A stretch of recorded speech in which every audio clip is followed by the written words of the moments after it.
چاروں طرف سے جگہ کا جائزہ لیتے ہیں، قرآن پاک کے نسخے پڑے ہوتے ہیں اور کچھ مال و دولت پڑی ہوتی ہے جس سے وہ وہاں کے غربا کی مدد کرتے تھے، لیکن آپ کو ایک جگہ پہ فرش کی ایک جو سل ہے وہ اکھڑی ہوئی نظر آتی ہے۔ جب آپ وہاں سے اس سل کو اٹھاتے ہیں اوپر سے تو پھر ساری کہانی کھل کر سامنے آ جاتی ہے۔ وہ باقاعدہ ایک سرنگ کھود رہے ہوتے ہیں اور جس کا اگلا سرا جو ہے روضہ رسول تک جا رہا ہوتا ہے۔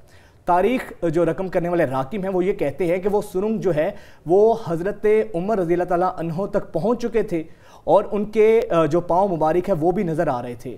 تو مقصد ان کا یہ تھا کہ وہ آپ صلی اللہ علیہ وسلم کے جسد خاکی کو ساتھ لے کے جانا چاہتے تھے، اور وہ دو لوگ یہودی تھے جنہوں نے بظاہر مسلمانوں کی وضاحت اوڑی ہوئی تھی۔ آپ فوراً سے پہلے ان کے اس راز کو دنیا کے سامنے لاتے ہیں اور پھر ان کو قتل کر دیتے ہیں، ان کا کلا کما کر دیتے ہیں۔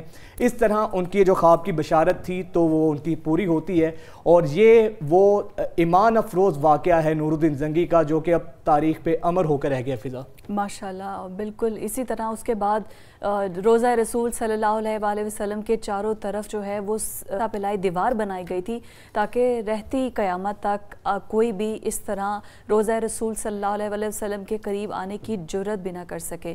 اور نبی کریم صلی اللہ علیہ وسلم کا ادب کیا کس طرح سے جائے، کیا تقاضے ہیں ادب کے، اسی پر بات کرنے کے لیے ڈاکٹر تنویر قاسم صاحب مشہور عالم دین آج ہمارے ساتھ اسٹوڈیو میں موجود ہیں۔ ڈاکٹر صاحب بہت شکریہ آپ کے وقت کے لیے۔ ڈاکٹر صاحب کیا تقاضے ہیں نبی کریم صلی اللہ علیہ وآلہ وسلم کے ادب کے، ان کے نام کے، ان کی ذات کے، ان کی پیدائش کے؟ بہت شکریہ، بہت اچھے موضوع کا آپ نے انتخاب کیا ہے۔ نبی علیہ السلام جب مدینہ تشریف لے گئے تو مدنی زندگی تربیت کی اور تعلیم کی اور ان کی اصلاح کے حوالے سے آپ کی کاوشوں کا ایک نیا انداز نظر آتا ہے۔ یا ایھا الذین آمنوا لا ترفعوا اصواتکم فوق صوت النبی ولا تجہروا لہ بالقول کجہر بعضکم لبعض ان تحبط اعمالکم وانتم لا تشعرون۔ سورہ حجرات کی یہ آیت نمبر 2 نبی علیہ السلام کے ادب کو بیان کرتی ہے اور آپ کی مجلس کے آداب کو بیان کرتی ہے۔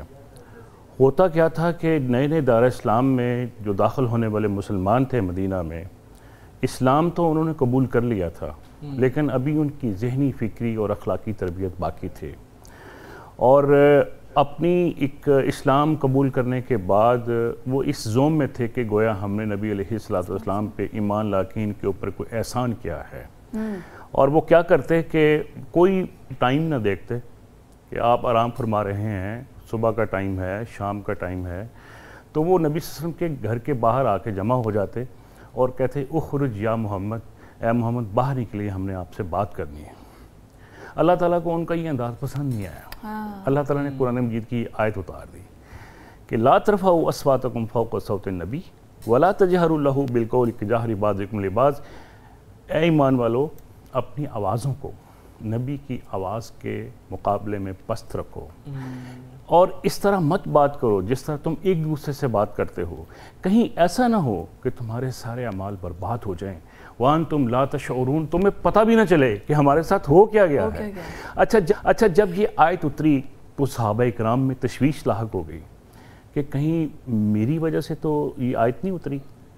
اتنے زیادہ مضطرب ایک صحابی ثابت بن قیس، ان کی آواز تباً بلند تھی، تو انہوں نے یہ گمان کر لیا کہ چونکہ میں نبی کی مجلس میں اونچی بولا کرتا تھا تو اللہ مجھ سے ناراض ہو گیا ہے۔ گھر چلے جاتے ہیں، گھر میں اپنے آپ کو مکفل کر لیتے ہیں کہ میں آج کے بعد نبی کی مجلس میں نہیں جاؤں گا۔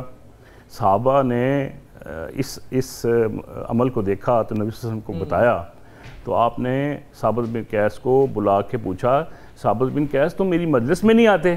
کہا یا رسول اللہ میرے ماں باپ آپ کے اوپر قربان، میں چونکہ آپ کی مجلس میں اونچی بولا کرتا تھا تو اللہ مجھ سے ناراض ہو گیا ہے۔ نبی علیہ السلام نے فرمایا ثابت تو میرا بڑا اچھا دوست ہے، تو بڑا مکبر صحابی ہے، یہ آیت تیری وجہ سے نازل نہیں ہوئی، تو میں تمہیں جنت کی بشارت دیتا ہوں، اور پھر یہ بھی ایک بشارت دے دی کہ مستقبل میں اسلام کی خاطر تم ایک جنگ میں شہید بھی ہو جاؤ گے، اور ویسا ہی ہوا۔ اچھا، اس آیت کے نشان نزول میں جو تعلیم دی جا رہی ہے وہ ہے نبی علیہ السلام کا احترام۔ اب احترام ایک ہوتا ہے ظاہری، کہ مجلس میں آپ کسی کی تعریف کر دیتے ہیں، کسی کے پروٹوکول کا اہتمام کر لیتے ہیں. یہ جو نبی علیہ السلام کا احترام ہے نا، جو آج تو فی نفسی ہی اس طرح ہمارے درمیان نبی صلی اللہ علیہ وسلم موجود نہیں ہے، آج کے دور میں نبی علیہ السلام کا ادب ہم کیسے کر سکتے ہیں؟ آج کے دور میں نبی علیہ السلام کی تعلیمات پر عمل پیرا ہونے کی صورت میں ہی ادب ہو سکتا ہے. نبی علیہ السلام کا فرمان، صحیح حدیث اگر آپ کو بیان کر دی جائے تو آپ نے اس حدیث کے مقابلے میں کسی بڑے سے بڑے امام، کسی بڑے سے بڑے ولی، کسی بڑے سے بڑے جو بہت دستار کے مالک بندے کی بات کو اہمیت نہیں دے سکتے، بلکہ سارے ائمہ اس امر پر متفق ہیں. اگر ہمارے قول کے مقابلے میں نبی علیہ السلام کی حدیث صحیح قول آپ کے سامنے آ جائے تو ہمارے قول کو دیوار کے اوپر مار دو. بالکل یہ ہے عملی ایک ادب و احترام کے آج کے تقاضے. اور دوسری بات یہ ہے کہ اشعار نبوت، آپ کے شارع ابرو کے اوپر نبی علیہ السلام کی جان سا صحابہ تھے، وہ اتنی محبت کرتے تھے کہ آپ یہ دیکھیں کہ نبی علیہ السلام وضو فرماتے ہیں تو چہرہ انور پر لگنے والے پانی کے قطرات کو وہ زمین پہ نہیں گرنے دیتے، اس کو اٹھا کے اپنے چہرے پہ، اپنے جسموں پہ مل لیا کرتے ہیں.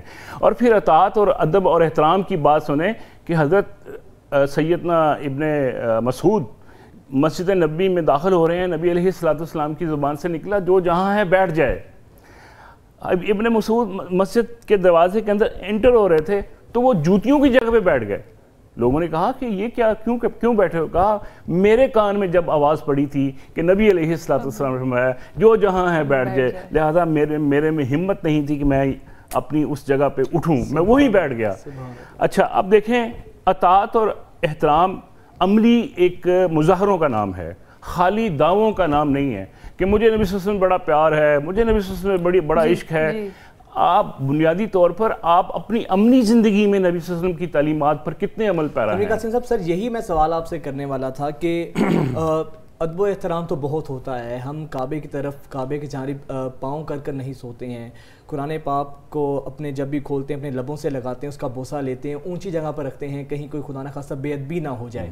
لیکن پریکٹیکلی دیکھا جائے اس کے اندر موجود کیا ہے، لکھا کیا ہے، حضور کریم صلی اللہ علیہ وسلم کی تعلیمات کیا ہیں، اس پر ہم عمل نہیں کرتے ہیں. تو یہ چیزیں بھی تو کہیں نہ کہیں بے ادبی کے زمرے میں آتی ہے جن کی آپ بات کر رہے ہیں. جی بالکل، میں ایک مثال دینا چاہوں گا کہ مدینہ کی ریاست میں بہت ساری چیزیں جو ایک خرافات کی صورت میں رائج تھیں اس کو بتدریج حرام قرار دیا گیا. مثلا شراب ہے، شراب مدینہ میں پی جاتی تھی اور بہت سے مسلمان بھی پیتے تھے، ایون کہ صحابہ کرام بھی پیتے تھے. ظاہر ہے ابھی اعلان نہیں ہوا اس کی حرمت کا، لیکن جو ہی اس کی حرمت کا اعلان ہوتا ہے، منادی ہوتی ہے مدینہ میں کہ آج کے بعد شراب کو حرام قرار دے دیا گیا ہے. آپ دیکھیں مجلسوں میں صحابہ اکرام کے اور مسلمانوں کے ہاتھ میں جام ہے، اور جو ہی ان کے کان میں آواز پڑی کہ آج کے بعد شراب حرام ہے، انہوں نے مٹکے انڈیل دیے، انہوں نے جام پھینک دیے.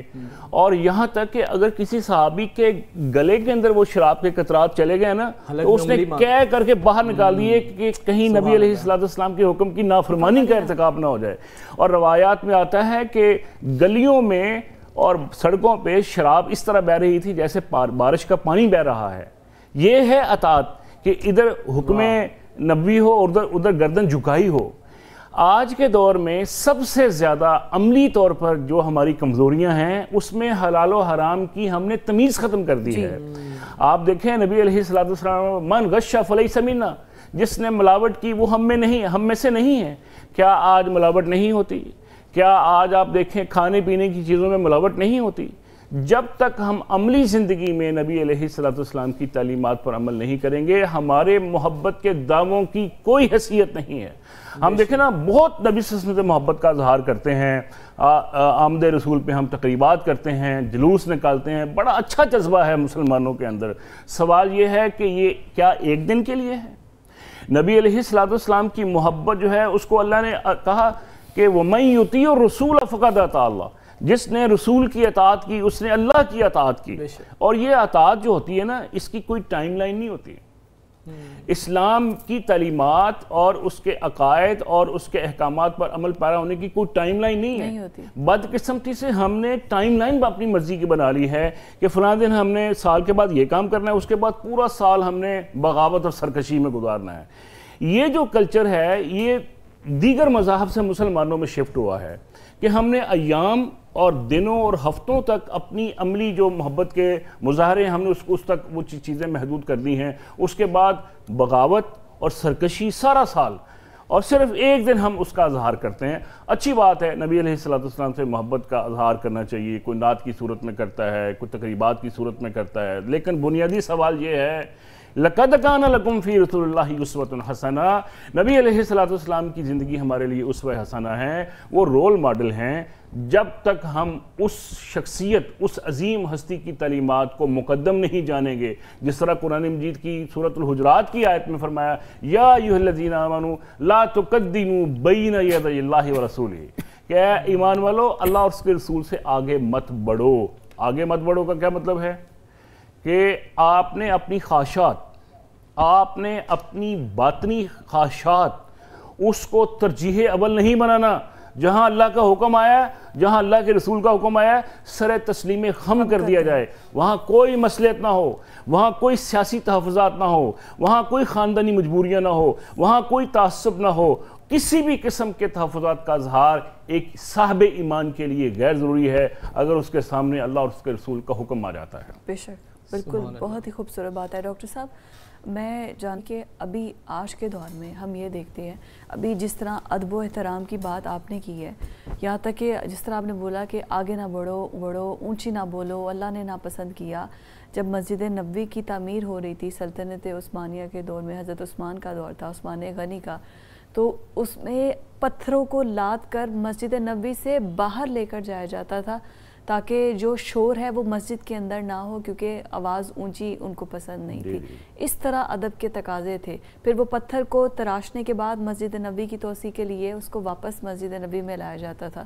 تو یہ صورتحال تھی. ابھی ہمارے اس دور میں جس میں ہم رہ رہے ہیں، ہمیں نہیں پتہ کہ ادب و احترام کیا ہے، نام کس طرح سے لینا ہے. بات بات پر ہم اللہ اور رسول کی قسم کھا لیتے ہیں، ہمیں نہیں پتہ. ہم جھوٹ بول کر، قسم کھا کر مال بیچ دیتے ہیں.